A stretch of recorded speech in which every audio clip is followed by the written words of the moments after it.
Bienvenidos a mi canal Crecer en la Fe, donde te explicamos en forma clara y sencilla la palabra de Dios.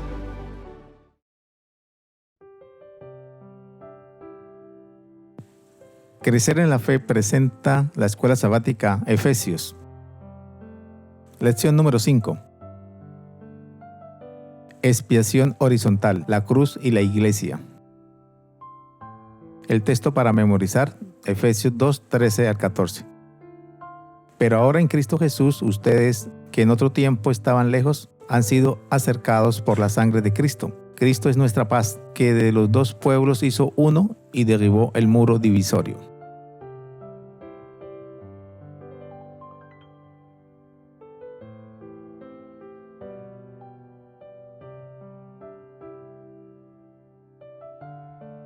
¿Sabes cómo estaba conformado el santuario inicialmente en los tiempos de Moisés?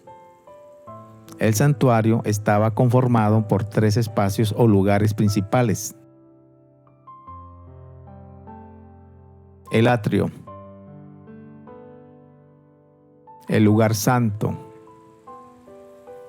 el lugar santísimo.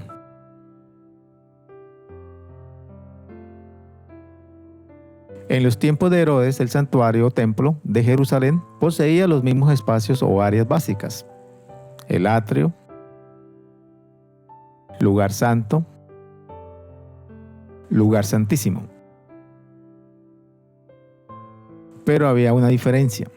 ¿Sabes cuál era?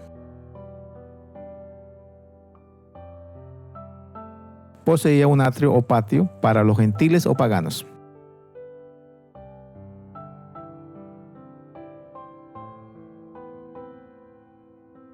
¿Qué era ese atrio de los gentiles? Era un espacio externo al atrio del templo, con un muro divisorio.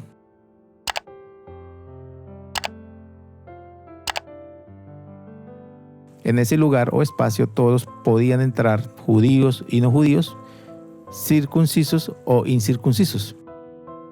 Un lugar en el que podían permanecer sin distinciones de cultura, lengua o profesión religiosa. Era un lugar de encuentro y diversidad.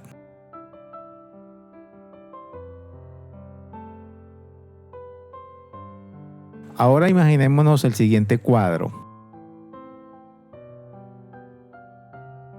Los griegos u otro extranjero que habían aprendido a adorar y a estimar al Dios de los judíos, se acerca al templo con el deseo de adorar y de abrazar al único Dios verdadero. Pero ahora pensemos en lo siguiente: que mientras ellos se acercan más al templo, al lugar de adoración, mientras hacen ese recorrido,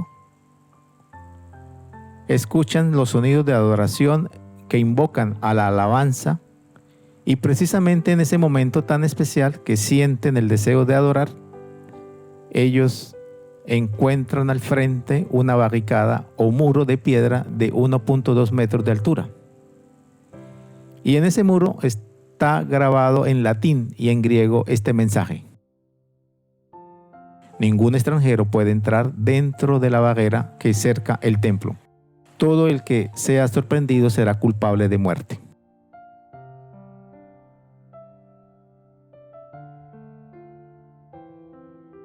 En ese momento todo gentil se sentía excluido, marginado, separado.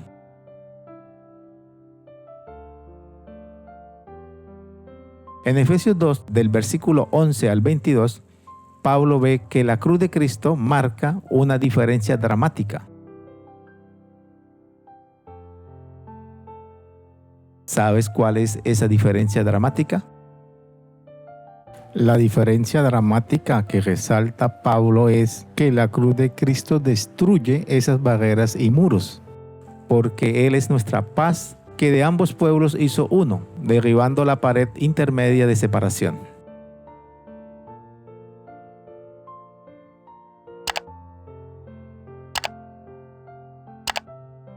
Verticalmente, la cruz de Cristo reconcilia al hombre con Dios. y horizontalmente la cruz reconcilia a la gente entre sí.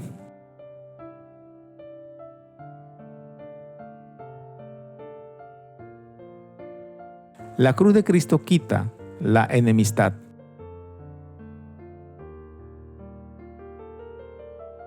La cruz de Cristo trae la paz entre judíos y gentiles, haciéndolos una nueva humanidad. Juntos se convierten en un nuevo templo, morada de Dios mediante el Espíritu.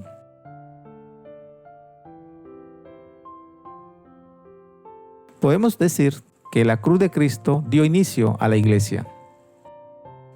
Con el surgimiento de la iglesia cristiana se logró lo siguiente. Primero, que el evangelio fuese predicado a los gentiles, también conocidos como paganos. Segundo, que el mundo gentil fuera hecho cercanos. Muchos gentiles respondieron positivamente al llamado de Dios. Y tercero, que de los dos pueblos Dios hizo uno. Ya no hay judío ni griego, no hay esclavo ni libre.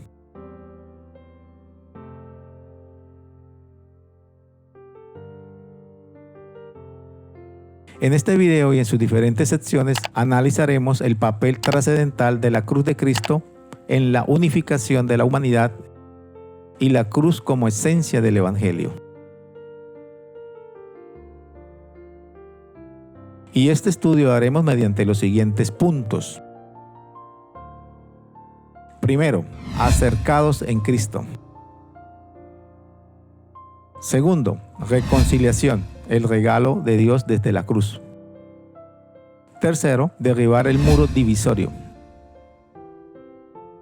Cuarto, Jesús, predicador de la paz. Quinto, la iglesia, un templo santo.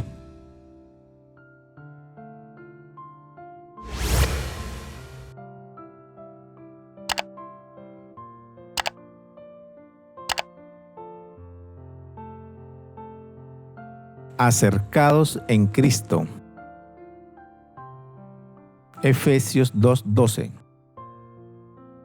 En aquel tiempo estaban sin Cristo, alejados de la ciudadanía de Israel y ajenos a los pactos de la promesa, sin esperanza y sin Dios en el mundo.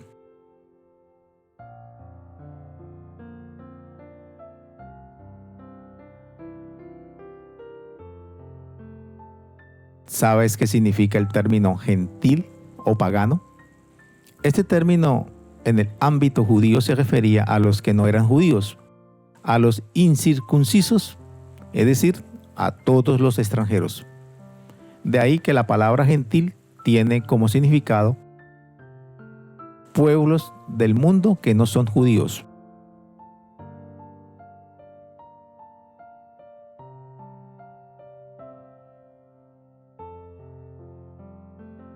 El apóstol Pablo considera importante lo siguiente: recordar el pasado.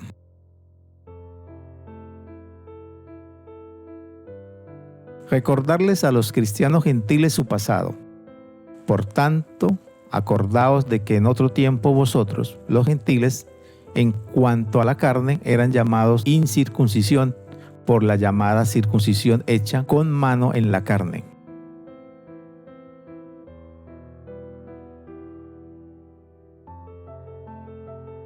Recordarles que en otro tiempo estuvieron, primero, totalmente separados de Israel. Segundo, totalmente lejos de la salvación que Dios les ofrecía. Tercero, estaban excluidos de la ciudadanía de Israel. Cuarto, eran ajenos a los pactos de la promesa.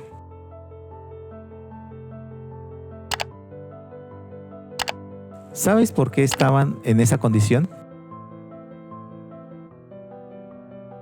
Estaban en esa condición porque estaban sin Cristo, sin el ungido, sin el Mesías de Israel. Pablo quiso recordarles ahora que ellos eran creyentes en Cristo y que ahora eran miembros de su cuerpo, la iglesia.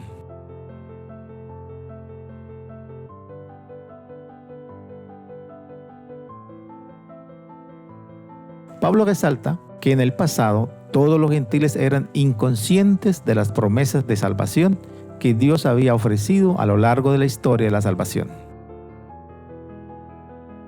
Los gentiles, al ser inconscientes de esas promesas de salvación ofrecidas por Dios a través del pueblo de Israel, esto implicaba que ellos, los gentiles, en un tiempo pasado estaban sin esperanza y sin Dios en el mundo.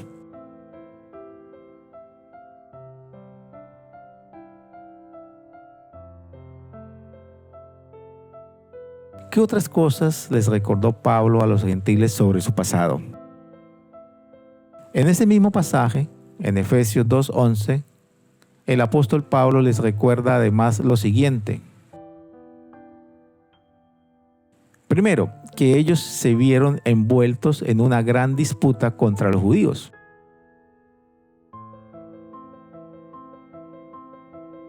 Y segundo, que ellos, tanto gentiles como judíos, se odiaban y se insultaban.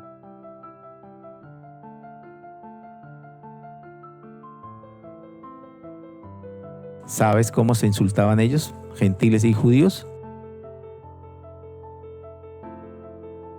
Los judíos, por un lado, insultaban y ridiculizaban a los gentiles, refiriéndose a ellos como la incircuncisión. Erais llamados incircuncisión. Y los gentiles hacían referencia a los judíos con igual desdén, llamándolos los de la circuncisión.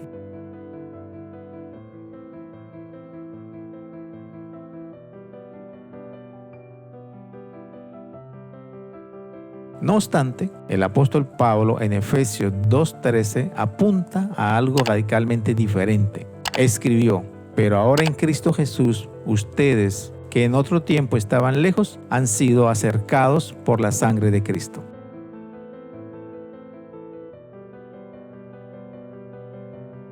En este texto de Efesios 2:13 podemos ver lo siguiente.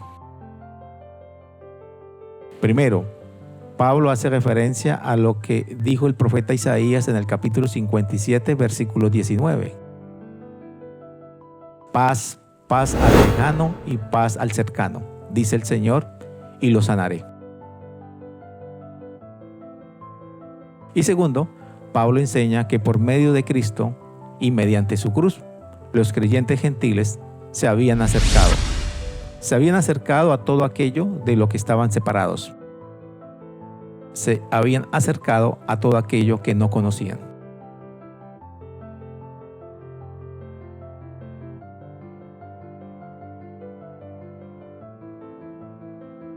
¿Sabes qué es todo aquello de lo que estaban separados los gentiles? Todo aquello comprendía tres cosas. Estaban separados de Dios, estaban separados de la esperanza de la salvación y estaban separados de sus hermanos judíos.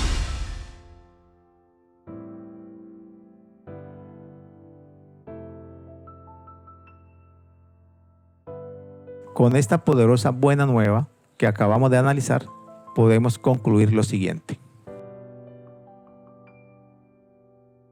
Primero, el hecho de que la cruz de Cristo pudo sanar el gran distanciamiento entre judíos y gentiles significa que todas nuestras disputas y divisiones actuales en nuestra iglesia pueden resolverse allí, es decir, en la cruz de Cristo. Segundo, esta buena noticia de la cruz de Cristo nos invita a considerar las divisiones que existen en nuestra vida, en nuestro hogar y en nuestra iglesia.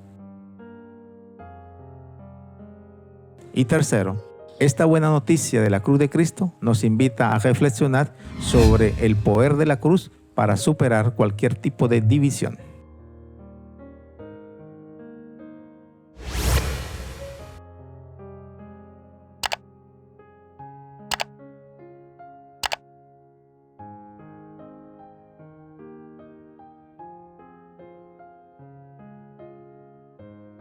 Reconciliación, el regalo de Dios desde la cruz. Efesios 2:16. y mediante la cruz reconciliar con Dios a ambos en un solo cuerpo, matando en ella las enemistades.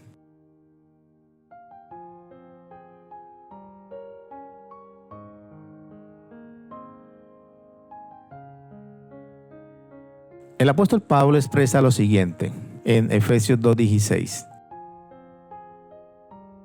Y mediante la cruz reconciliar con Dios a ambos en un solo cuerpo. En este pasaje y en muchos otros del libro de Efesios, el apóstol Pablo resalta el poder que tiene el sacrificio de nuestro Señor Jesucristo en la cruz para reconciliar.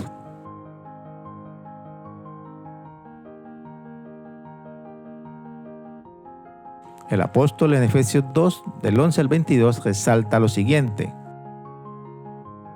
La cruz de Cristo produce grandes bendiciones. La primera bendición: los gentiles que estaban lejos de Dios y de su pueblo son acercados.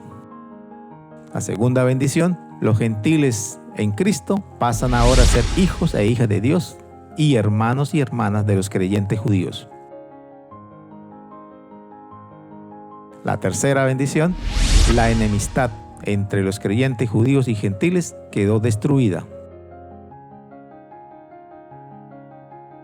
La cuarta: la cruz de Cristo elimina lo que parecía ser el estado permanente de hostilidad y guerra entre judíos y gentiles. Quinto, en lugar de hostilidad llega la reconciliación. El propósito de Cristo era reconciliar con Dios a ambos en un solo cuerpo mediante la cruz.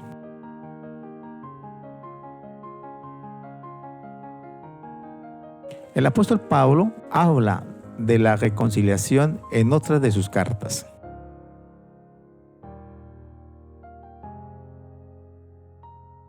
En la carta a los Colosenses,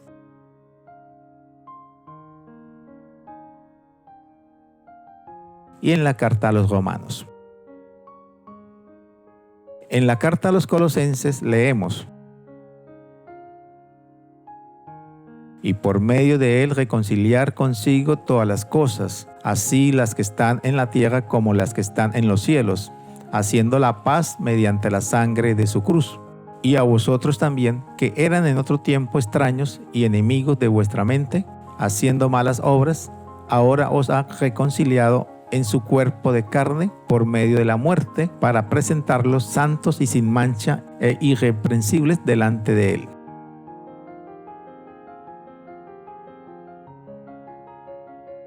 El término griego usado aquí para el verbo reconciliar en Colosenses es el griego apokatalazo.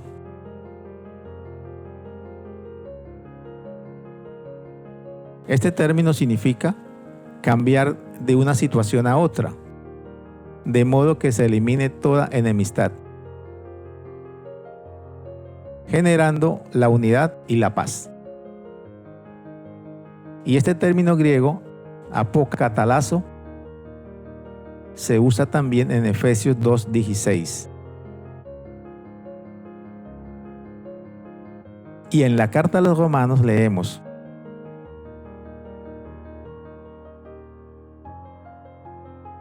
porque si siendo enemigos fuimos reconciliados con Dios por la muerte de su Hijo, mucho más, estando reconciliados, seremos salvos por su vida.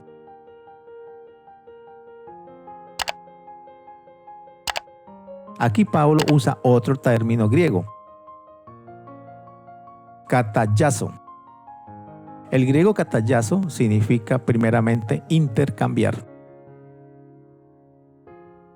Por lo tanto, se refiere a un cambio en la relación de dos partes hostiles que conciertan un arreglo pacífico. El término indica el fin de una enemistad mutua.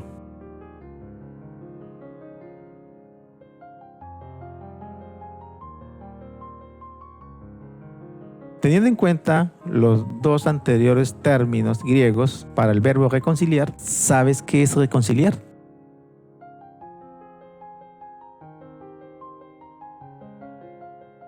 Reconciliar es cambiar de enemistad a amistad, de enemigo a amigo. Dios desea ser nuestro mejor amigo.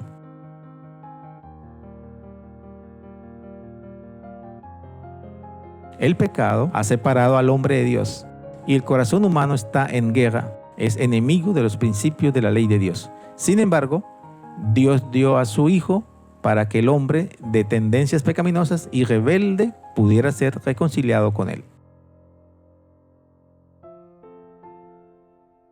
La reconciliación es la reparación de las relaciones rotas que existen entre Dios y el hombre. Y esto gracias a la poderosa obra de Cristo en la cruz.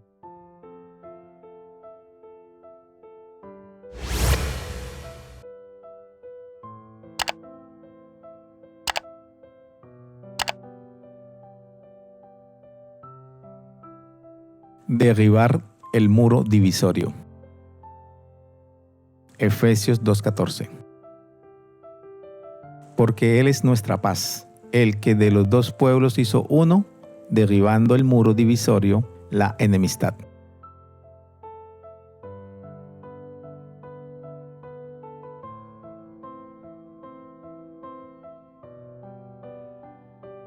El apóstol Pablo en Efesios 2:14 usa una expresión especial: derribando el muro divisorio. Con esta expresión, Pablo hace alusión al muro o cerca de 1.2 metros de alto que rodeaba el atrio israelita en el templo de Herodes, con su amenaza de muerte.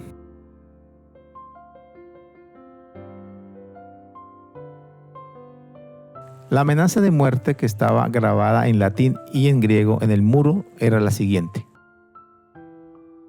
ningún extranjero puede entrar dentro de la barrera que cerca el templo. Todo el que sea sorprendido será culpable de muerte.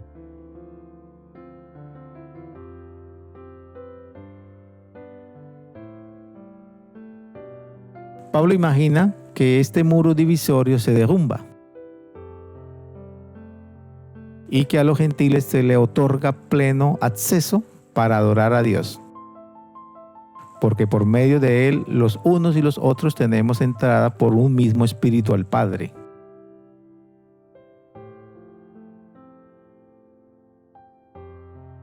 El apóstol Pablo desea dejar claro lo siguiente: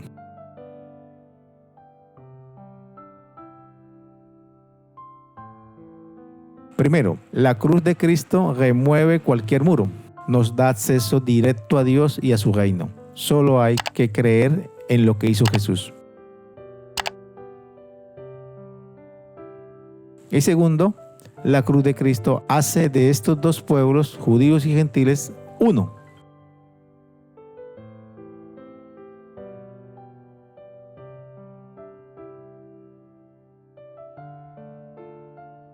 Algunos cristianos creen que Efesios 2:14, con la expresión derribando el muro divisorio, Pablo estaba enseñando que la cruz abolió o anuló la ley moral de Dios o 10 mandamientos, incluyendo el mandamiento del sábado.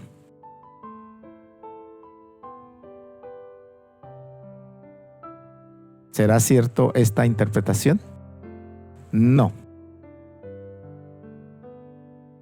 Ya que en la carta a los Efesios, Pablo demuestra un profundo respeto por los 10 mandamientos como un recurso para desarrollar el discipulado cristiano. Por ejemplo, cita Pablo el 5.º mandamiento en Efesios 6: honra a tu padre y a tu madre. Y Pablo alude a otros mandamientos, como por ejemplo al 7.º mandamiento, al 8.º, al 9.º, al 10.º. Estas menciones y alusiones que hace el apóstol Pablo de los mandamientos ratifica la vigencia de los 10 mandamientos.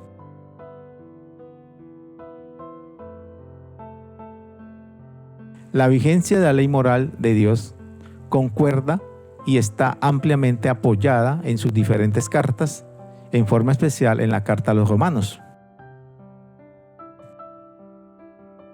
donde Pablo expresó lo siguiente: luego por la fe invalidamos la ley, en ninguna manera, sino que confirmamos la ley.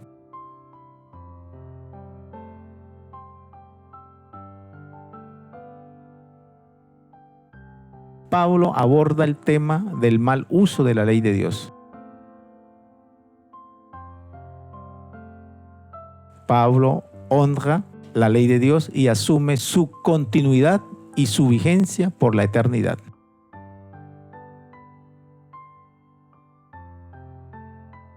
Por lo tanto, podemos concluir lo siguiente. Utilizar este versículo de Efesios 2:14 para enseñar que la ley de Dios, la ley moral o 10 mandamientos fueron abolidos, es evidentemente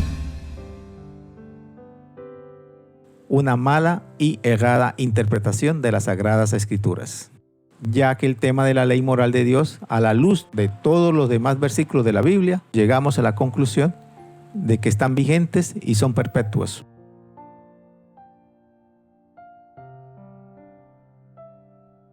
Pablo resalta que no se debe usar la ley de Dios para crear divisiones entre judíos y gentiles. Que no se debe usar la ley de Dios para excluir a los gentiles de la plena confraternidad entre el pueblo de Dios. Y Pablo también resalta que no se debe usar la ley de Dios para excluir a los gentiles al acceso a la adoración.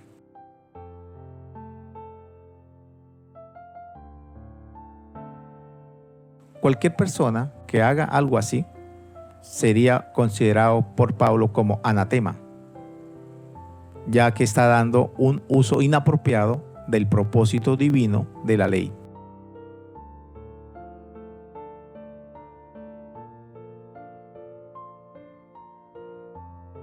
Para finalizar esta sección, vamos a explicar un último versículo de Efesios 2.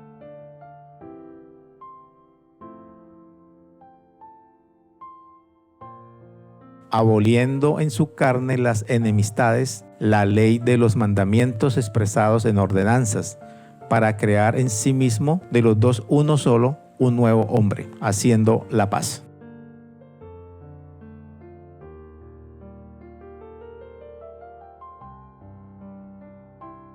¿A qué ley se refiere Pablo con la expresión aboliendo en su carne las enemistades, la ley de los mandamientos expresados en ordenanzas? Aquí el apóstol se refiere es a la ley ceremonial.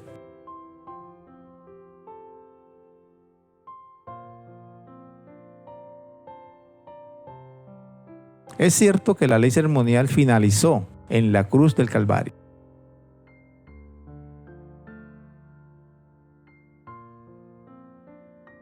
Pero debemos dejar claro que el sistema ceremonial, tal como Dios lo dio, tal como Dios lo estableció, no produjo la enemistad que Pablo describe en este pasaje. Entonces, ¿qué produjo esa enemistad? Lo que produjo esa enemistad fue la interpretación judía de la ley ceremonial, ya que las actitudes exclusivistas y hostiles del pueblo judío pusieron la base para la enemistad con los gentiles. Segundo, las adiciones humanas que se le hicieron a la ley ceremonial produjo esa enemistad. Tercero, las reglamentaciones añadidas. Todo gentil que deseaba obtener la ciudadanía de Israel tenía que aferrarse a un complicado sistema de requerimientos legales, severos y hostiles.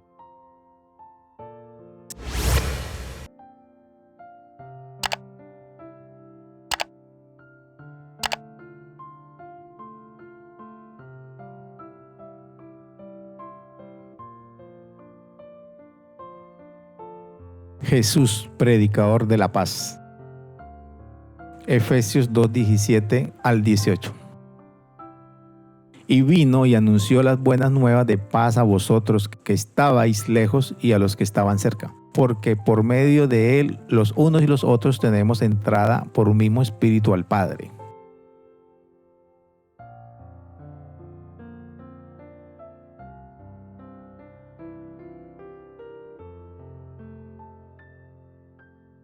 ¿Cómo resume Pablo el ministerio de Cristo en Efesios 2, 17 y 18? Pablo lo resume como un ministerio de paz, un ministerio como fuente de paz.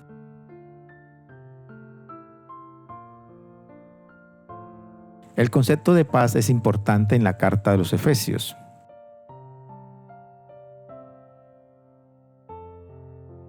Pablo inicia su carta a los Efesios con bendiciones de paz. Gracia y paz a vosotros, de Dios nuestro Padre y del Señor Jesucristo.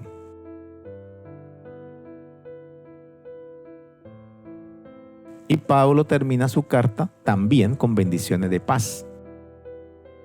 Paz sea a los hermanos y amor con fe de Dios Padre del Señor Jesucristo.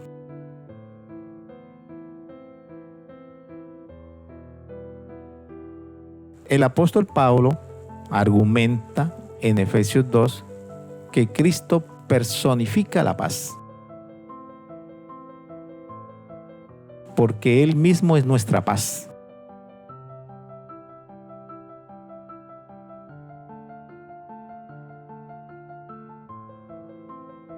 ¿Sabes por qué el apóstol resalta el tema de la paz en la carta a los Efesios? Resalta este tema por dos razones. La primera razón, Pablo desea dejar claro a su audiencia que la verdadera paz la da es nuestro Señor Jesucristo.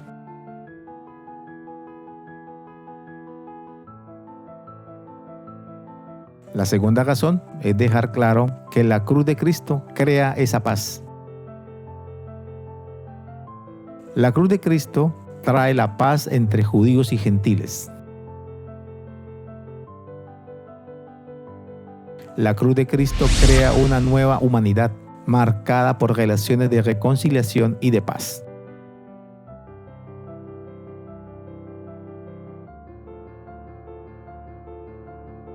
¿Sabes qué significa la paz que da Cristo?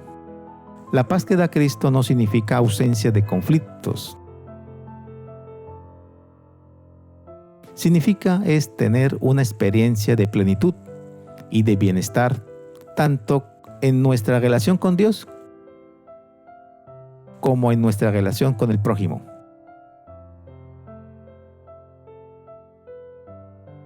Cristo es la fuente de la verdadera paz. Y Cristo tiene un mensaje de paz.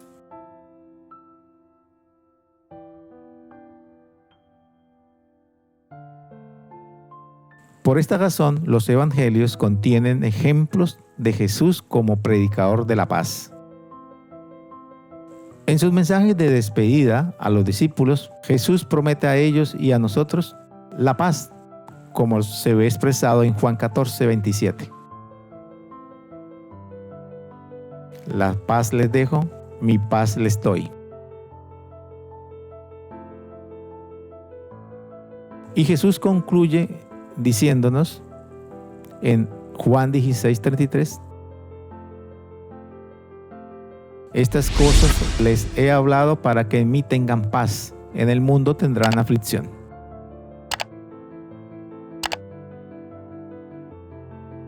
Y también en el Evangelio de San Juan, después de la resurrección, cuando se les aparece a los discípulos, les dice repetidas veces, paz a ustedes.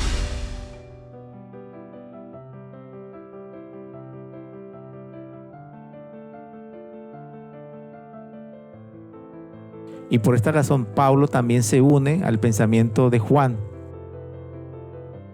Pablo muestra mucho interés en enseñar que la predicación de paz por parte de Cristo se extendió más allá del tiempo de su ministerio terrenal se extendió hacia el futuro, hacia nuestros días.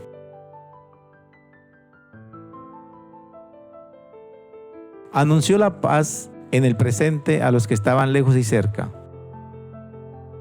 y anunció la paz para los que iban a creer en el futuro, es decir, a su iglesia del tiempo del fin. Después de aceptar esta proclamación de paz, todos los creyentes experimentan una profunda bendición.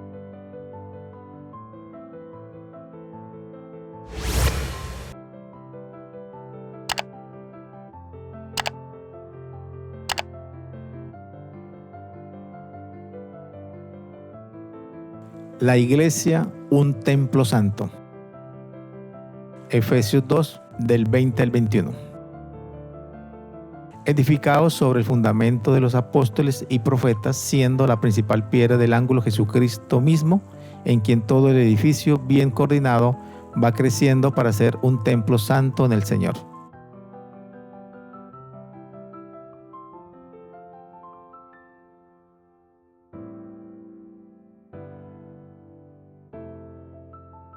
En la carta a los Efesios, el apóstol Pablo nos enseña dos cosas muy importantes.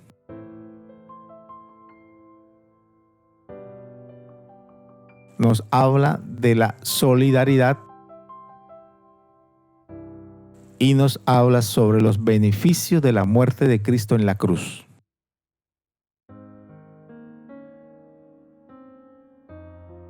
Sobre la solidaridad, el apóstol enfatiza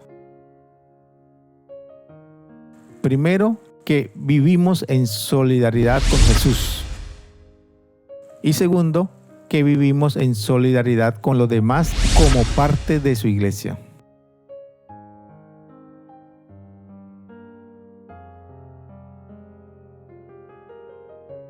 El apóstol nos habla sobre los beneficios de la muerte de Cristo en la cruz lo siguiente.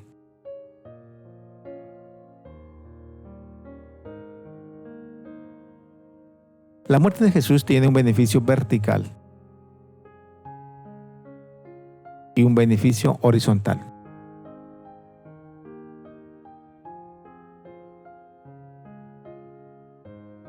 ¿Sabes cuáles son esos beneficios?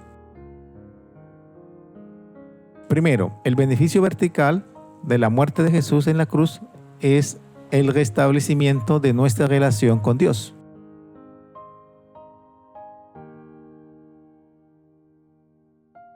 Y segundo, el beneficio horizontal de la muerte de Jesús en la cruz es el restablecimiento de nuestras relaciones con los demás.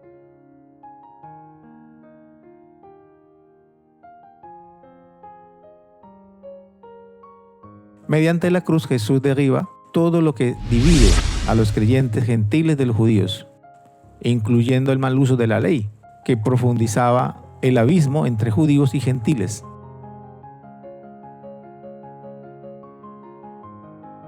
Mediante la cruz Jesús también construye algo. Construye un asombroso nuevo templo, compuesto por creyentes de diversas nacionalidades, razas y culturas.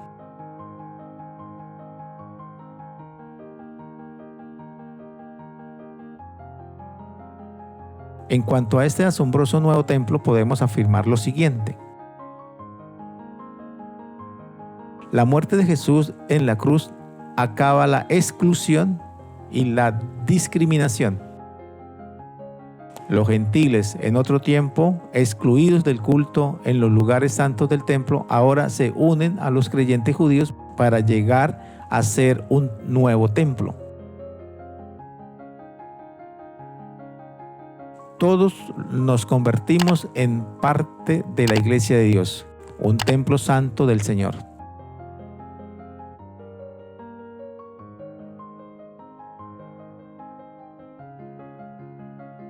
Todos tenemos el privilegio de vivir en solidaridad con Jesús y de vivir en solidaridad con nuestros hermanos y hermanas en Cristo.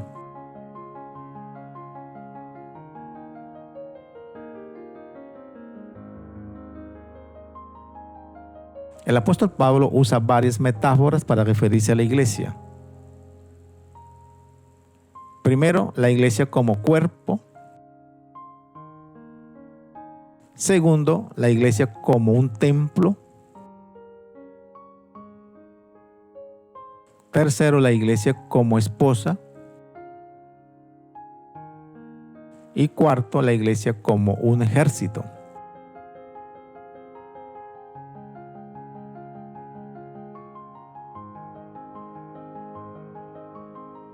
Cada una de estas imágenes o metáforas, a su manera, revela cuál es el propósito y la intención de Dios para su iglesia.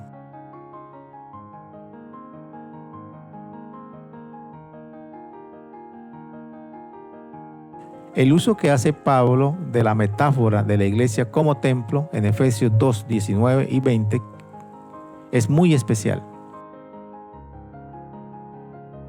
Pablo emplea la metáfora de la iglesia como templo como imagen que corona la inclusión plena de los gentiles en la iglesia, por la siguiente razón. La muerte de Jesús en la cruz abre un libre acceso para que toda la humanidad pueda ser salva. En Efesios vemos confirmada esta gran verdad. Los gentiles antes tenían prohibido adorar en el atrio de Israel, en el templo, pero ahora los gentiles tienen las siguientes bendiciones. Tienen acceso al templo judío. Ellos mismos se convierten en materiales de construcción para un nuevo templo, diseñado para la morada de Dios mediante el Espíritu.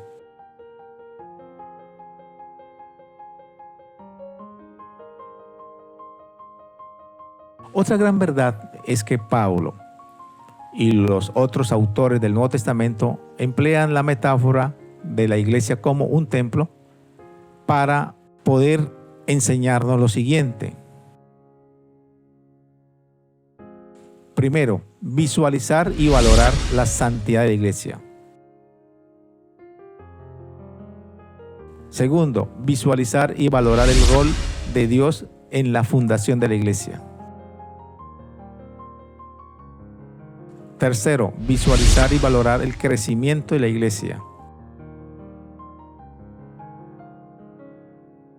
Y cuarto, visualizar y valorar la solidaridad de los creyentes dentro de la iglesia.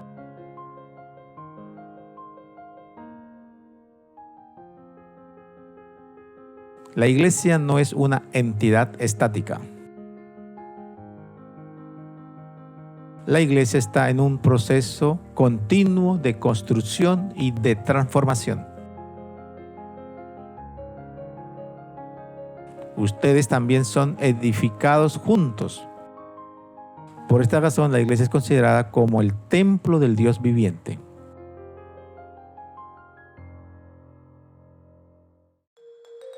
Crecer en la Fe les invita y les motiva a seguir estudiando las Sagradas Escrituras a través de este material.